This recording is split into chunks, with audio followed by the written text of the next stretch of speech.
Good morning, friends. Good morning, and welcome to the new week. Right? Welcome to the new week. It is Monday, and it's great to be here. Good to have you here with me with you. However, whatever way you want to look at it. I love that. I'm Brian. I'm the pastor here at Christ United Methodist Church in Waynesboro. If you're just joining us for the first time or two, welcome. Waynesboro is just a small town on the Pennsylvania-Maryland border, just a couple miles north of that border in Pennsylvania. Lovely area. I've been here for 2 years. My wife and I have been here for 2 years now. Just finishing up 2 years anyway. Couple more weeks, a few more weeks. So see some folks checking in. There's Cheryl checking in. Good morning to you as well, Cheryl. And yes, it is indeed a lovely day out there. It's a lovely day out there. So and it's supposed to get even nicer. It's just a touch on the chilly side for me. But looking like it's supposed to get warmer today. I'm looking forward to later in the week when we're supposed to hit 80. That's awesome. Marsha, aloha to you as well. Yes, wearing one of my Hawaiian shirts. My wife actually made this one for me. I really like it. Um, and one of the parents, as they were leaving, I was coming in, and one of the parents was leaving the daycare. He said, "I love your shirt." Anyway, so that's not why we're here. We're not here for to discuss apparel. We are here to talk about the Bible. This is PB Reads the Bible, and we are working on Genesis. We just got started last week on Genesis. So if you're tuning in for the first time, welcome. You missed a few days. Is all today is episode 6. We did do 2 chapters in one day last week, so we're working on chapter 7 today. The numbers don't match up. But we're working on chapter 7 today. We just started the story of Noah the other day. I apologize. I know yesterday I had said I was going to be doing an episode yesterday. Hopefully you saw that message when I sent it out. That due to some technical difficulties, I was unable to do it. Morning, Marilyn. The technical difficulties, well, there were 2. One, I left my laptop at home yesterday when I left to come to the church. So would have had to try to use my phone, which would work, but that makes things difficult. But the bigger issue is my desktop computer. The power supply, it's a battery backup, went bad the other day. So this room was just beep. That would not have been pleasant for you, I'm sure. Definitely not pleasant for me. Wouldn't have been able to do all the things I'm normally doing. Anyway, so apologies for that, but we're back at it today. We're back at it today. I was just reminded though that I've got tomorrow's is going to have to be a video. I really don't like doing the videos, but I think tomorrow's going to have to be a video, unless you want to get up at like 8 o'clock. I have to be in Chambersburg at 9 o'clock tomorrow, so that's not going to work. So it's probably going to be a video for tomorrow. I'll let you know by the end of it. Things happen, no sweat, hang in there. Thanks, Colleen.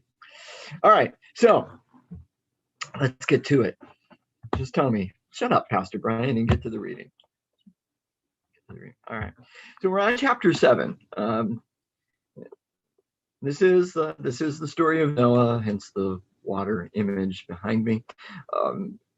Remembering that much of this stuff, let's not read it as a textbook. Let's not read it as history. Let's read it as myth. Let's read it as metaphor, trying to explain some things and all that kind of stuff. And the idea of a flood. So many cultures have this idea of a flood. And, when we see so many cultures around the world having this idea of a flood, this myth of a flood, we try to put all those stories together and we say, oh, it must have been a worldwide flood.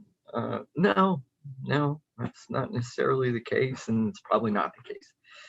However, for each culture, their idea of the world being small, they would refer to it as a worldwide flood, even though it was a regional flood. Okay, so let's think about that. Let's think about that. It was no less devastating for the people that it hit, but it was not a global event like we often picture. Okay, so let's just think about it that way. So this is talking about this local flood, and it's a way of explaining. Yes, it's a way of trying to explain why it happened, that God caused it, because the theology at the time believed that God caused all bad stuff that happened was a result of, of God's anger at the people. We don't think that way anymore. At least I hope we don't. We try not to. I certainly don't teach that kind of a thing. We believe that all good things come from God, that God allows bad stuff to happen. So God allowed this to happen, but at the time they would have thought that God caused it. And so they tell this story to explain why God caused it. Now, we do tend to focus on that, and I think when we focus on that, we're missing something else. And when we focus on the devastation, the horrible flood, and all the death, et cetera, we miss the point that through this horrible event, through the evil, through the catastrophe, God is providing for a remnant. God is providing for a way for life to continue. And that is probably the more important, to me, that's the more important aspect of this story. Okay.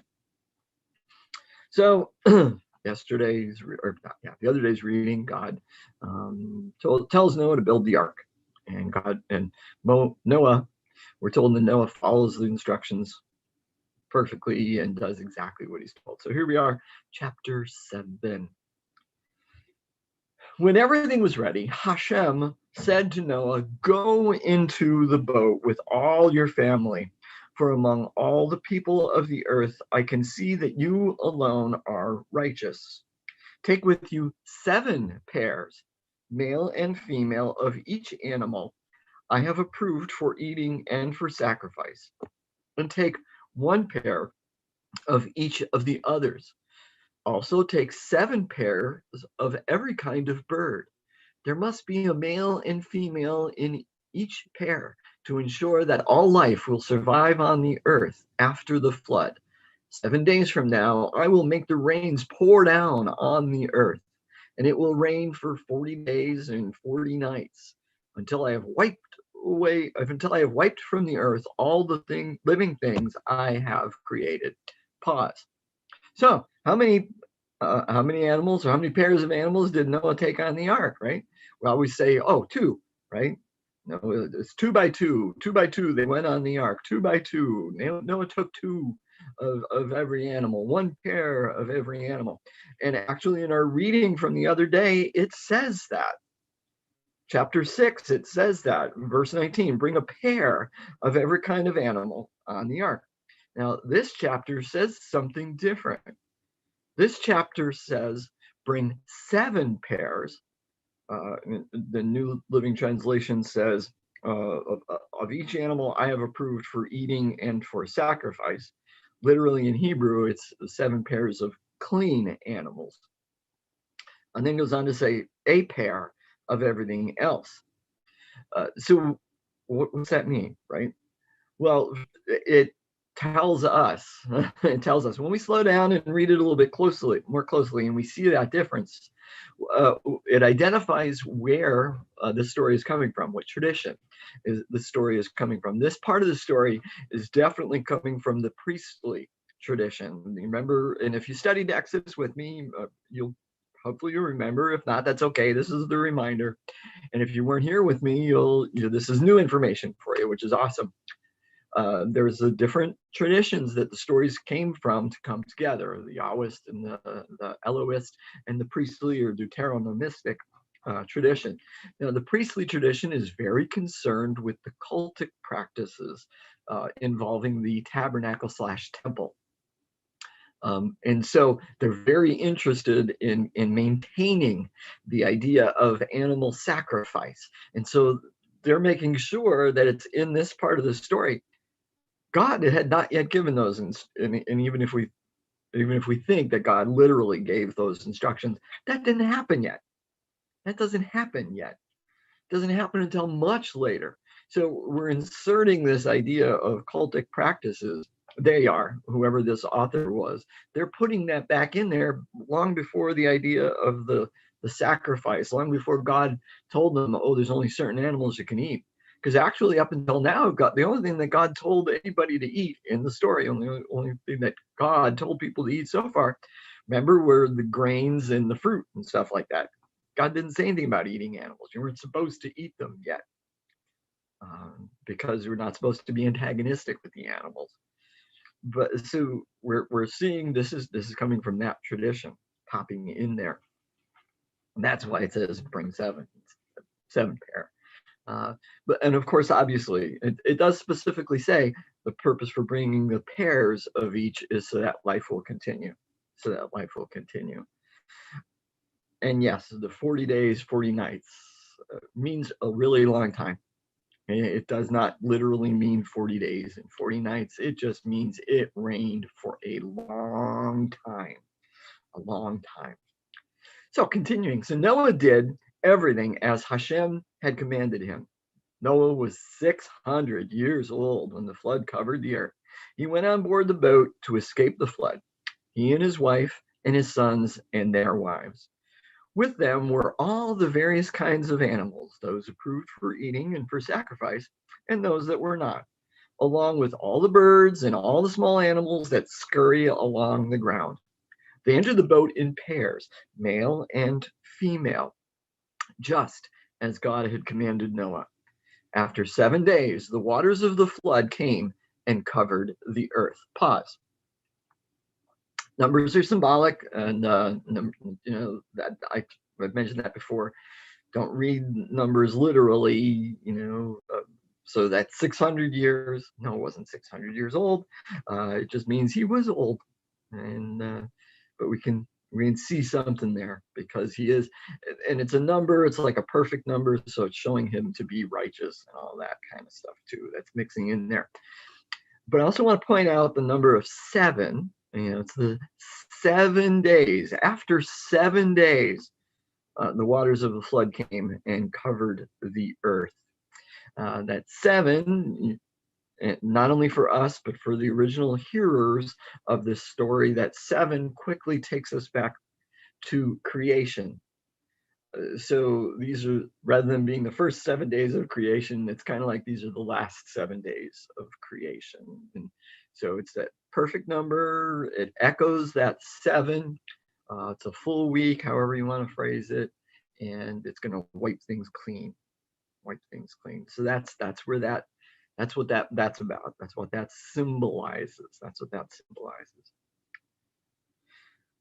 When Noah was 600 years old, on the 17th day of the second month, all the underground waters erupted from the earth, and the rain fell in mighty torrents from the sky.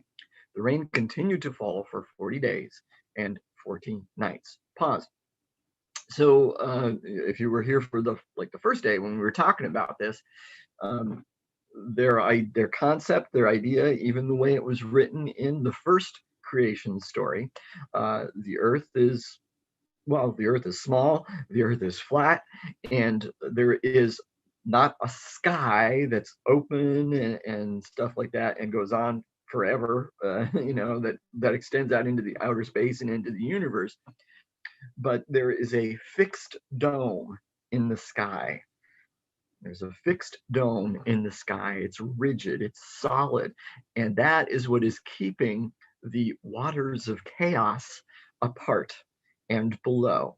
Okay, so God, that was the idea of separating the waters in the first creation story, the waters of chaos being divided and separated, and some being forced below the earth, below land, being kept under control, and others being kept above this firmament, this solid dome that's keeping it protected. So in the Hebrew writing, it's, and I might even say it a little bit later, that God opens the windows to let this water of chaos pour down. Waters of chaos pour down. So that's that metaphor, that myth. Water symbolizes chaos. So God is allowing, in this story, God is allowing the waters of chaos to erupt and come down, to come together, to basically completely allow chaos to reign, at least temporarily. Okay, continuing. And for 40 days, 40 nights, for a long time. That very day, Noah had gone into the boat with his wife and his sons, Shem, Ham, and Japheth, and their wives. With them in the boat were pairs of every kind of animal, domestic and wild, large and small, along with birds of every kind. 2 by 2, they came into the boat, representing every living thing that breathes. A male and female of each kind entered, just as God had commanded Noah. Then Hashem closed the door behind them. Pause. So this paragraph only says 2, right? Only talks about a pair and came on 2 by 2. So it goes back and forth between this idea of having 7, like of the clean, and only a pair of everything else, and which is both. It's because of the different traditions telling this story, and rather than only picking one, they put the 2 stories, the multiple versions together. 17, for 40 days, the flood waters grew deeper, covering the ground and lifting the boat high above the earth. As the waters rose higher and higher above the ground, the boat floated safely on the surface. Finally, the water covered even the highest mountains on the earth, rising more than 22 feet above the highest peaks. All the living things on earth died: birds, domestic animals, wild animals, small animals that scurry along the ground, and all the people, everything that breathed and lived on dry land, died. God wiped out every living thing on the earth: people, livestock, small animals that scurry along the ground, and the birds of the sky. All were destroyed. The only people who survived were Noah and those with him in the boat, and the floodwaters covered the earth for 150 days. Pause. End of that chapter. It's only 20 after 9. Maybe we'll get an extra chapter then, shall we? Let me look at that. It's not very long. We're gonna read on into chapter 8 then today too. Oh boy, excitement. But so the point is, it takes, rains for a long time, and the flood waters cover the earth for a very long time. Keeping in mind, we're not talking the whole earth. It's their concept of what earth was at the time. All right. It's metaphor, it's myth, it's loaded with exaggeration. If we think about it scientifically, which if you want to read this literally, you almost have to think about it scientifically. It's impossible. There's just not enough water, period, to go that deep over everything, right? The points are to explain what happened, that something did happen in this area that needed explanation. They wanted to try to explain, why and how, and that God was trying to clean the earth and all that kind of stuff. And again, I think the bigger point is that in spite of the devastation, in spite of the calamity, God provided for life to continue. God provided for life to continue. We concentrate on God's anger and vengeance. We read that part of the story, but we miss the grace that's in there. God providing for life to continue. Always look for the grace. Always look for the grace. But let's go on and read chapter 8 as well to kind of finish up this part of the story anyway. But God remembered Noah and all the wild animals and livestock with him in the boat. He sent a wind to blow across the earth, and the floodwaters began to recede. Pause. Remember from chapter 1 and chapter 2, the 2 creation stories. What did they say about that word for wind? The wind is the same as breath, is the same as spirit. It's the same as spirit. So God sending the wind, God sending a breath, God sending the Spirit to blow across the earth. Ooh. And the floodwaters began to recede. So it's demonstrating this story, this part of the story in particular, is once again demonstrating God's power over chaos, because the water is symbolic of chaos, and God is control over chaos. The underground water stopped flowing, and the torrential rains from the sky were stopped. So the floodwaters gradually receded from the earth. After 150 days, exactly 5 months from the time the flood began, the boat came to rest on the mountains of Ararat. 2.5 months later, as the waters continued to go down, other mountain peaks became visible. After another 40 days, Noah opened the window he had made in the boat and released a raven. The bird flew back and forth until the floodwaters on the earth had dried up. He also released a dove to see if the water had receded and it could find dry ground. But the dove could find no place to land because the water still covered the ground. So it returned to the boat, and Noah held out his hand and drew the dove back inside. Of course, the dove is symbolic of peace, and so Noah's looking for peace. After waiting another 7 days, Noah released the dove again. This time, the dove returned to him in the evening with a fresh olive leaf in its beak. Then Noah knew that the floodwaters were almost gone. He waited another 7 days and then released the dove again. This time, it did not come back. Noah was now 601 years old. On the first day of the new year, 10.5 months after the flood began, the floodwaters had almost dried up from the earth. Noah lifted back the covering of the boat and saw that the surface of the ground was drying. 2 more months went by, and at last the earth was dry. Then God said to Noah, "Leave the boat, all of you, you and your wife and your sons and their wives. Release all the animals, the birds, the livestock, and the small animals that scurry along the ground, so they can be fruitful and multiply throughout the earth." So Noah, his wife, and his sons and their wives left the boat. And all of the large and small animals and birds came out of the boat, pair by pair. Then Noah built an altar to Hashem, and there he sacrificed as burnt offerings the animals and birds that had been approved for that purpose. Again, coming from the priestly tradition, trying to show this cultic practice and how important it was, even though they really weren't doing it yet. And Hashem was pleased with the aroma of the sacrifice and said to himself, "I will never again curse the ground because of the human race. Even though everything they think or imagine is bent toward evil from childhood, I will never again destroy all living things. As long as the earth remains, there will be planting and harvest, cold and heat, summer and winter, day and night." End chapter 8.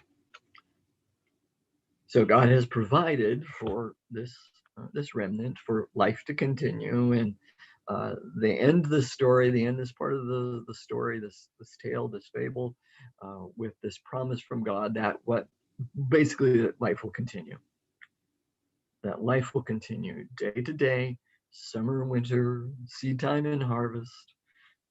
That whole thing. Winter, summer, hot, cold, back and forth will continue. Life will continue. In spite of ourselves. In spite of ourselves. Well, friends, that's it for today. We got through 2 chapters today. Wow, awesome stuff. Look forward to talking with you again tomorrow. I don't feel like getting up extra early and doing this at 8 o'clock, making you get up extra early and doing it at 8 o'clock. So I'm going to do this at, I'll do a recording sometime today and post it so that it's ready to go tomorrow morning at 9. All right, friends. Uh, until we meet again. Until we meet again. Keep your eyes and ears, your spiritual eyes and ears open to what God is doing in your life and the life of those around you. When you see it, say, thanks, God, and then tell somebody about it. All right. So until we meet again, be blessed, my friends. Be blessed.